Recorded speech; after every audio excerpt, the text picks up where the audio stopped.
The alarm cut through the corridor like a blade dragged across glass. Mara Okafor was already moving before her mind caught up with her feet, the rubber soles of her shoes slapping against polished marble that had never once in 3 years made her feel like she belonged in this hospital. VIP wing. 4th floor. The suite reserved for Mrs. Nam, mother of the man whose face was on billboards across Gangnam, whose company logo she saw more often than her own reflection. She reached the door and did what every nurse is trained to do. She knocked once, announced herself in Korean still rough at the edges, and pushed the handle down without waiting for permission, because permission was a luxury patients in cardiac distress didn't have time to grant. The door opened on silence instead of chaos. That was the first wrong thing. Mrs. Nam was propped against her pillows, thin as a folded letter, her throat working in small involuntary spasms. And kneeling beside her, cradling the old woman's jaw with one hand while pressing something small and white against her lips with the other, was Han Seo-yoon, Seoul's most photographed fiancée. A woman whose engagement portrait had been shared 11,000 times on the hospital staff group chat alone.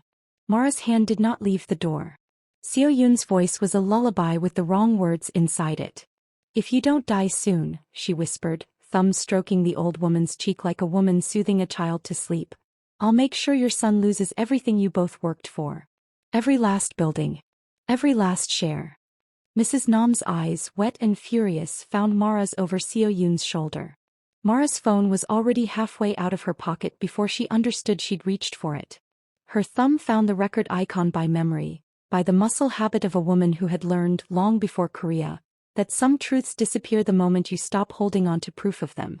6 seconds of audio. That was all she managed. Then Seo-yoon turned. And smiled.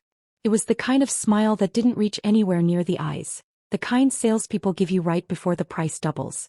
"Nurse," she said, standing, smoothing the front of a dress that cost more than Mara's monthly rent. "I didn't hear you come in." Mara opened her mouth to answer and found she had none of the right words in either language. That was when she understood, with the particular clarity that arrives only in genuine danger, that she was no longer just a witness in this room. She was the next name on a list she hadn't known existed. Welcome back to the channel. If you're new here, hit that subscribe button right now because trust me, you do not want to miss where this story goes. Drop a comment and tell me where in the world you're watching from tonight. I read every single one. Now let's get into it. Mara Okafor had come to Seoul the way a lot of people come to places that will eventually break their hearts a little. For a chance, not for love. She was 25 when she landed at Incheon with 2 suitcases and a nursing certification her parents had died believing would carry her somewhere better than the small clinic outside Enugu where she'd first learned to hold a stranger's hand while they were afraid. Her mother had passed from a fever that shouldn't have killed anyone with access to the right medicine. Her father followed 18 months later, the kind of death doctors call a broken heart when they don't want to write anything more honest on the certificate. Her brother Daniel stayed behind, working construction, sending her voice notes at odd hours that always ended the same way. "Don't let anybody make you small over there, Mara. You hear me? Not even for money." She'd built a life in Seoul out of double shifts and borrowed vocabulary, out of bowls of instant noodles eaten standing at her kitchen counter because sitting down felt like admitting how tired she was. She was good at her job in the quiet, stubborn way that never gets you promoted but does get patients asking for you by name. Mrs. Nam had started requesting her 8 months ago, after Mara noticed something the attending physician had missed. A subtle tremor in the old woman's left hand that turned out to be an early warning sign nobody else had caught. Since then, something had grown between them that neither called friendship, because the distance between a nurse and a billionaire's mother doesn't usually allow for the word. But Mrs. Nam would hold Mara's wrist sometimes during blood draws and say in halting English, "You have my husband's patience. He used to listen to people the way you do. Like their words actually cost something." Mara had never met the husband. He'd died before she arrived in the country in the industrial accident that had, according to hospital gossip, made his son Nam Minjay into the kind of driven, guarded man who built an empire instead of grieving one out loud. She had seen Minjay exactly 4 times in the flesh. Twice from a distance, once in an elevator where he'd nodded at her without recognition, and once at his mother's bedside, where she'd watched him hold the old woman's hand like it was the only steady thing left in his schedule. She had never once imagined she would be the person standing in his mother's doorway holding 6 seconds of evidence that his fiancé was trying to kill her. Soo-yoon crossed the room slowly, each step unhurried. A woman who had never once in her adult life needed to run from a consequence. You should get some rest, she said to Mara, close enough now that Mara could smell the expensive floral trace of her perfume. Night shifts can make people see things that aren't there. Behind her, Mrs. Nam's hand trembled against the blanket, fingers curling once, twice. A signal Mara didn't yet know how to read. I should file an incident report, Mara said, and hated how thin her voice sounded in her own ears. Something shifted behind Seo-yoon's eyes, quick as a blade sliding back into its sheath. Of course, she said sweetly. Do whatever you feel is necessary. She left the room without another glance at the woman she'd just been threatening. Mara stood there a long moment, waiting for her pulse to slow, waiting to feel something like safety return to her chest. It didn't come. She looked down at her phone, at the small red timestamp still glowing on the screen, 6 seconds that felt in that moment like the only solid ground left under her feet. She had no idea that within 11 hours, that footage would no longer exist anywhere in the hospital's system. She had no idea that by morning she would be the one accused of a crime. And she had absolutely no idea that the old woman gripping the blanket behind her was about to slip something into her palm during their next visit. A single folded note that would tell her to trust no one except a man wearing a dead man's watch. Would you have hit record or would you have run for help first? Tell me in the comments. I want to know what you would have done in her shoes. The incident report Mara filed at 6:14 that morning existed for exactly 4 hours before it stopped existing at all. She discovered this the way people discover most bad news these days, in a hallway secondhand from a colleague who wouldn't quite meet her eyes. The hospital's compliance officer, a tired man named Mr. Yoon who'd always been kind to her, called her into his office and slid a printed page across the desk without looking up. The CCTV from that corridor malfunctioned, he said. Nothing recorded between 2 and 4 a.m. That's not possible, Mara said.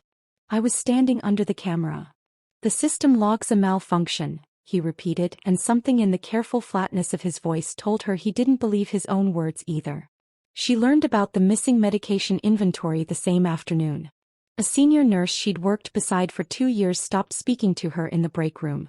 By evening, hospital security had her badge deactivated pending an internal review, and a woman from HR she'd never met before explained, in tones reserved for people already halfway convicted, that she was suspended without pay effective immediately. Nobody said Seo-yoon's name once during any of it. They didn't have to. Somebody with money and reach was rearranging the hospital's memory in real time, and Mara understood, standing in the parking garage with a cardboard box of her locker's contents, that she was fighting something with no visible shape. You cannot punch fog. You can only get lost in it. Welcome back, everybody. If this is your first time here, subscribe now because you are not ready for what happens in the next 10 minutes. Let's keep going. Mrs. Nam was transferred to a different floor the next morning.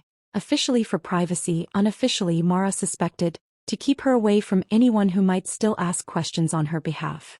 It was during a 5-minute window, while an orderly wheeled the old woman down a service corridor, that Mrs. Nam caught Mara's eye through the gap in the elevator doors and pressed a folded scrap of paper into a nearby vase of flowers, her hand trembling with the effort of subtlety. Mara found it 20 minutes later while pretending to clear out the last of her things. She unfolded it with fingers that wouldn't stay still. The handwriting was shaky, but the words were precise, like someone who had spent a long time deciding exactly what to risk saying. Trust no one except the man who wears my late husband's watch. She read it 4 times. She had no idea who that man might be. She only knew with a certainty that settled into her stomach like a stone, that whoever wrote it believed her life depended on finding him. That evening, desperate and out of options, she requested a meeting with the one person who could undo all of it with a single phone call. Nam Minjay agreed to see her the following morning, in an office on the 40th floor with a view of the Han River that made the whole city look like something built to be forgotten. He did not offer her a seat. I've heard the story, he said before she could speak. His voice was flat, businesslike, the voice of a man used to deciding things quickly and moving on. Seo-yoon told me everything. Then you know I saw her forcing pills into your mother's mouth while threatening her, Mara said. Something flickered across his face, gone before she could name it. She told me you've become fixated. That you've made comments to staff about wanting a relationship with me. That when she declined to entertain it on my behalf, You invented a story to discredit her. The room tilted slightly, or maybe it was only Mara's understanding of the world tilting inside it. That's not what happened, she said and heard humiliatingly, how much like a lie the truth could sound when someone else had gotten there first with a better one. I trust the woman I'm going to marry, Minjay said, each word placed like a brick in a wall he intended to finish before lunch. I don't know what you were hoping to accomplish, but my mother's care will be reassigned and I'll be recommending your termination. Mara opened her mouth to argue and then closed it again, because arguing with a wall accomplishes nothing except bruising your knuckles. She left the 40th floor with her termination letter in hand before the elevator had even finished its descent. She stood on the sidewalk outside the tower afterward for a long time, letting the cold do something her pride wouldn't allow, which was to make her cry without her having to take the blame for it. That was when the old man approached her. He wore a janitor's uniform 2 sizes too large, and moved with the careful economy of someone whose knees had given up arguing with him years ago. He didn't introduce himself. He simply held out his wrist, turned it so she could see the watch strapped there, gold gone soft at the edges with age, a small engraved K on its face. I worked for your billionaire's father for 30 years, he said quietly in English better than she expected. Before you say anything, just listen. Mara stared at the watch and then at the note still folded in her coat pocket, and felt the ground under her feet however slightly begin to feel solid again. You knew Mrs. Nam would send for someone like me, she said. I hoped, the old man said. Come with me. There isn't much time. And there's something you need to know about your own father before this goes any further. Mara's breath caught somewhere behind her ribs. My father died in Nigeria, she said carefully. He never set foot in Korea. The old man's expression didn't change, but something in his eyes carried the weight of a truth he'd been keeping folded for a very long time, the way you keep a photograph you're afraid to look at too often. That, he said, is what everyone was told. Do you think Mara's father is really connected to this family? Comment below. I want to hear your theories before the next part drops. The old man's name Mara learned as they sat in a nearly empty tteokbokki restaurant 2 blocks from the hospital, was Mr. Beck. He ordered for both of them without asking, the way older Korean men sometimes did when they decided to take care of you whether you wanted taking care of or not. Your father's name was Chidi Okafor, he said once the waitress had left them alone. He came to Korea in the early 90s on an engineering contract. Steel plant outside Ulsan. I was the elder Nam's driver back then. Mara's hands went still around her water glass. That's impossible, she said. My father was a mechanic in Enugu his whole life. He was many things, Mr. Beck said not unkindly. A mechanic. An engineer for 2 years in a country he never told his children about. And on one particular afternoon in 1994, the man who pulled Nam Minjay's father out of a collapsing scaffold 30 seconds before it would have crushed him. The restaurant noise seemed to recede, the clatter of dishes and the hiss of the grill fading into something distant and unimportant.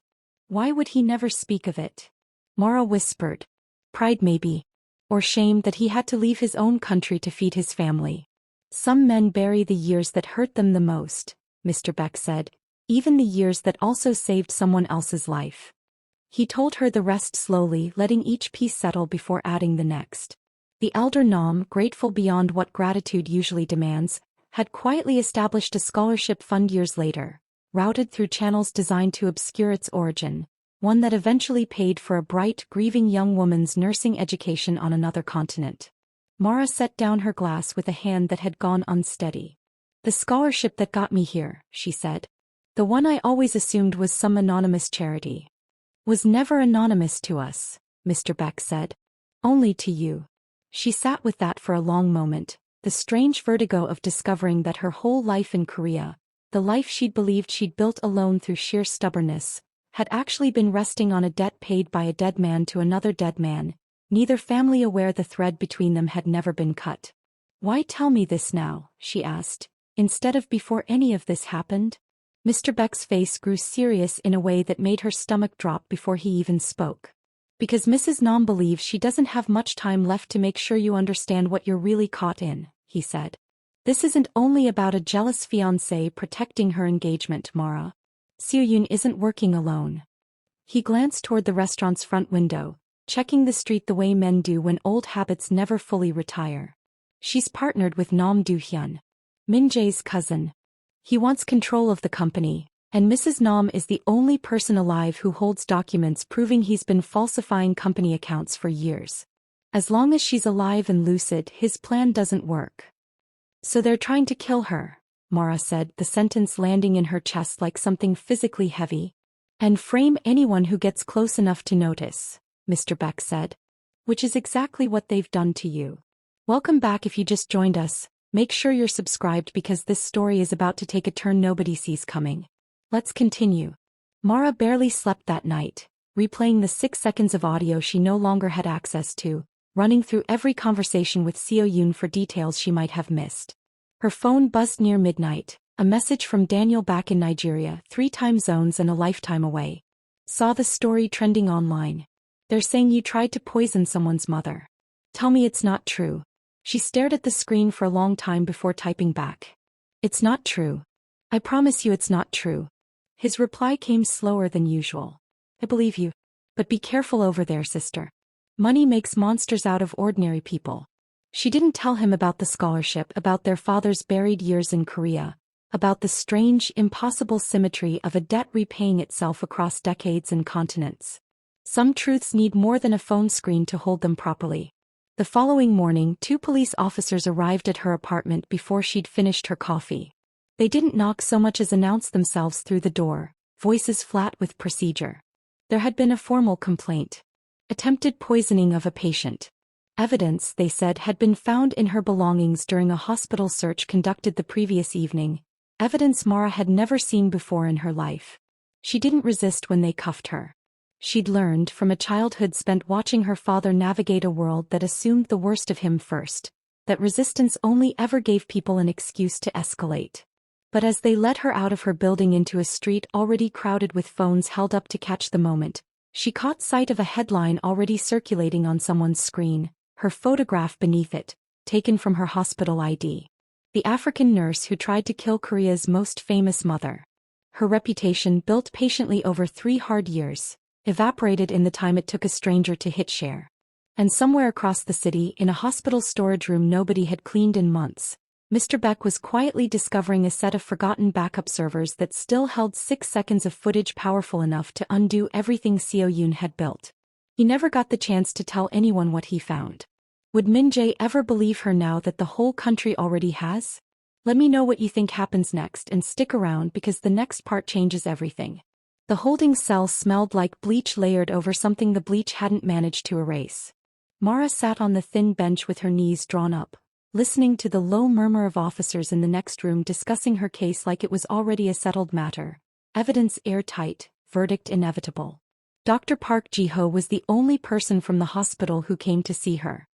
He arrived that evening, still in his white coat, having clearly left the building the moment his shift technically ended and not a minute later.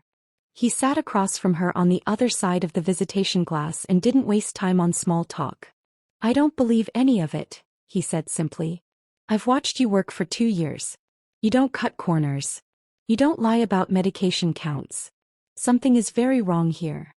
Nobody else believes me, Mara said and hated the crack in her own voice. I'm not nobody, Dr. Park said. And I intend to keep asking questions until somebody with real authority has to answer them. It wasn't much. But in a week that had taken nearly everything else from her, it was enough to keep her upright. Welcome back everyone. Don't forget to like this video if you're feeling everything I'm feeling right now. And let's keep pushing forward because it's about to get even more intense. 3 days into her detention, word reached her through a sympathetic guard that Mrs. Nam had suffered a sudden cardiac arrest. The old woman's heart, weakened further by whatever Seo-yoon had been feeding her in slow, patient doses, had finally given out under the strain. She was in critical condition. Doctors scrambling for a blood transfusion match rare enough that the hospital's own bank couldn't supply it fast enough. Mara found out, almost by accident, that her blood type was the match they needed. A rushed conversation between Dr. Park and the officers overseeing her case resulted in an emergency medical release. Temporary, closely supervised but real. He didn't hesitate. They drove her to the hospital under guard, her wrists still faintly marked from the cuffs she'd worn all week. And she lay on a gurney beside the very woman the world believed she'd tried to kill, giving blood without a single word of resentment in her. Saving her matters more than clearing my name, she told Dr. Park quietly as the needle found her vein. He didn't answer right away. When he finally spoke, his voice carried something rough around the edges. I've met a lot of good people in this hospital, Mara. I've met very few who are good even when nobody's watching, and especially when everyone's watching the wrong thing about them. Neither of them noticed the man standing just outside the door, half hidden by a curtain, until he stepped forward. Minjay had come to check on his mother the moment he heard, expecting to find strangers, machines, the sterile choreography of crisis. He hadn't expected to find the woman he'd fired, the woman he'd believed a liar and worse, quietly bleeding herself dry to save the mother she supposedly tried to poison. He said nothing. He only watched, his jaw working, some long-held certainty inside him beginning slowly and painfully to crack down the middle. He left before she noticed him there. But something in him had already shifted, the way ice shifts before it breaks. No sound yet, only the first hairline fracture spreading beneath the surface. 2 days later, while recovering in a hospital bed under continued police supervision, Mara received an unexpected visitor. It was the son of the man who owned the tteokbokki restaurant where she'd first met Mr. Beck, a teenager who looked like he'd rather be anywhere else, holding a folded note he'd been asked to deliver personally. Mr. Beck is in the hospital, the note read in handwriting far less steady than his own. He was attacked 2 nights ago. He's alive but hasn't woken up. Before it happened, he told my father he'd found something important, something hidden inside a photograph. He wouldn't say which one. Mara read it 3 times, the words rearranging themselves into a shape she didn't want to look at directly. Someone had gotten to him before he could hand over whatever evidence he'd found. And now the one man who might have known where it was hidden lay unconscious. The location of 6 seconds of footage that could clear her name and expose a murder plot buried somewhere inside his silence. Do you think Mr. Beck will wake up in time? Drop your predictions in the comments and stay with me because the next part is where everything starts coming together. Mara couldn't visit Mr. Beck herself, not with an officer stationed outside her door and a court date looming that seemed determined to arrive faster than any evidence in her favor. So she did the only thing left available to her. She asked Dr. Park to go in her place. He returned 2 days later with news that made her sit up too fast, the 4 line in her arm pulling taut. He woke up briefly this morning, Dr. Park said. He was disoriented, but he kept repeating one thing. A portrait. He said he hid something inside an old family portrait. In Mrs. Nam's mansion. Mara's mind raced back through every detail Mr. Beck had shared with her over that plate of tteokbokki, the elder Nam's gratitude, the scholarship routed through silence, the watch he still wore 3 decades later like a promise he refused to let go of. There must be dozens of portraits in a house like that, she said. There's one he mentioned specifically apparently, Dr. Park said. A family portrait from before Minjay was born. It hangs in what used to be the old man's study. It took another day of frustrating bureaucracy, phone calls between Dr. Park, the presiding detective and eventually Minjay himself, before anyone with proper authority agreed to search the mansion. Mara suspected, though nobody said it outright, that it was Minjay's growing doubt, quiet and unspoken since the blood transfusion, that finally tipped the balance toward action. Welcome back, and if this story has you on the edge of your seat, let me know in the comments because what they find next is the turning point this whole story has been building toward. The portrait, when detectives finally located it, hung exactly where Mr. Beck had said, dust-frosted and half-forgotten in a study nobody had used in years. Behind its heavy gilt frame, wedged into a shallow cavity Mr. Beck had carved himself decades earlier for exactly this kind of emergency, was a small, outdated backup drive. It took the forensic technicians less than an hour to confirm what was on it. 6 seconds became 6 minutes. The footage was more complete than anyone had dared hope, showing not only Seo Yoon forcing pills into Mrs. Nam's mouth, but an earlier visit as well, one Mara had never witnessed, in which Seo Yoon could clearly be heard discussing dosages and timing with someone on the phone, someone the detectives were quick to identify. Nam Do-hyun. The pieces Mr. Beck had described in that quiet restaurant, the falsified accounts, the cousin's hunger for control, the fragile old woman standing as the last obstacle between ambition and inheritance. All of it clicked into place with the finality of a lock turning. Mara was released from custody the following afternoon, the charges against her formally withdrawn, though the retraction traveled through the news at a fraction of the speed the original accusation had. Her first visit, still weak from the blood loss, still wearing the quiet exhaustion of a week that had taken nearly everything from her, was to Mr. Beck's bedside.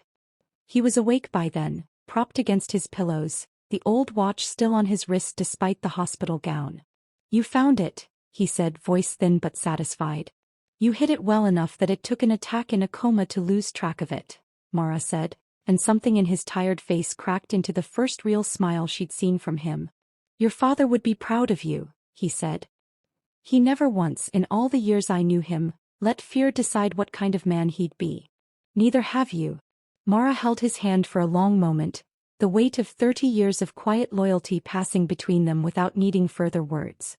She did not yet know that within hours, the footage would be played in front of the hospital board, the prosecutors and Minjay himself, unraveling Seo Yoon's carefully built world thread by thread until nothing recognizable remained of it. She only knew sitting there that for the first time in over a week, the ground beneath her finally felt like it might hold. "We're almost at the finish line, everyone.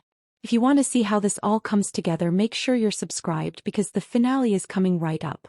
The footage played in a conference room on the 40th floor, the same room where Minjay had once told Mara he trusted the woman he was going to marry.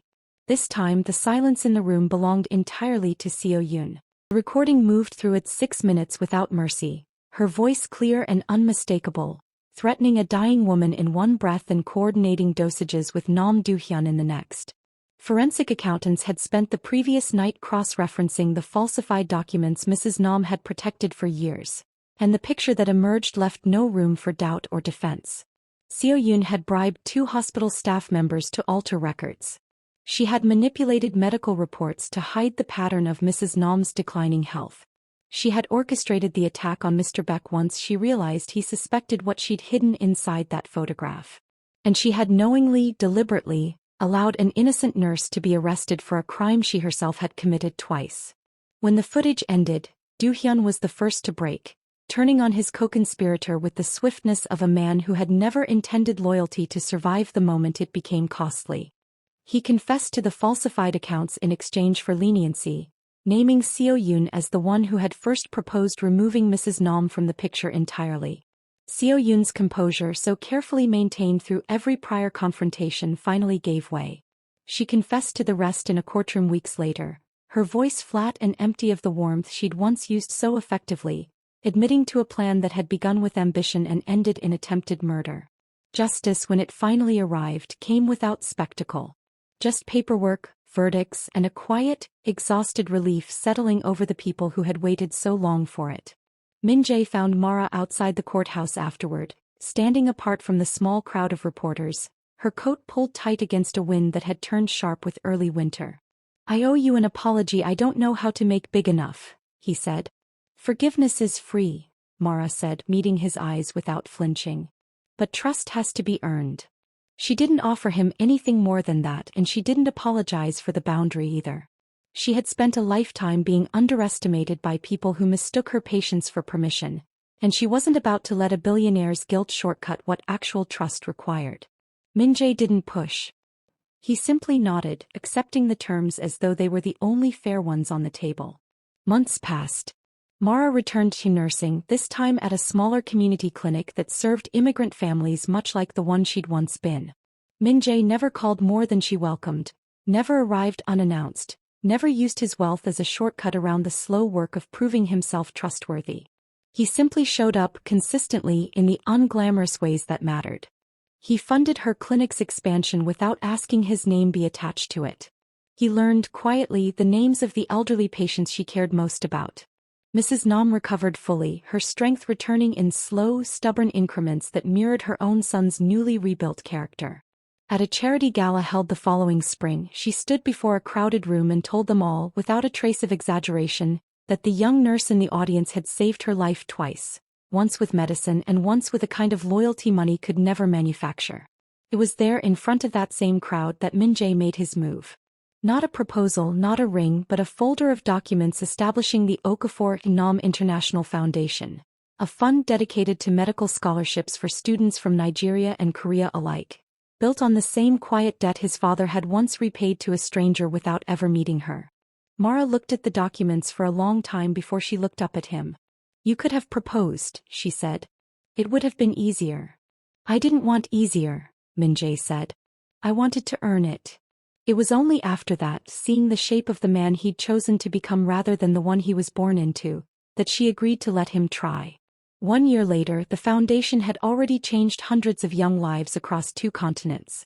Mara and Minjay married in a ceremony that wove Nigerian fabric and Korean tradition into something entirely their own, Mrs. Nam dancing joyfully in traditional hanbok beside Daniel, who had flown in from Nigeria to walk his sister down the aisle himself, exactly as she'd always imagined he would. As the cameras pulled back on the celebration, Mara found herself thinking of her father, of the years he'd never spoken of the quiet debts that outlive the people who create them. Kindness may seem slow, she thought. Truth may seem weak. But when both walk together, they always arrive before the end. That's the story, everyone. If this one hit you the way it hit me, drop a like, subscribe if you haven't already, and let me know in the comments which twist caught you most off guard. And if you loved this one, I've got a full extended version with even more depth to the characters and a few scenes I couldn't fit here. Keep an eye on my channel description for where to find it. See you in the next story.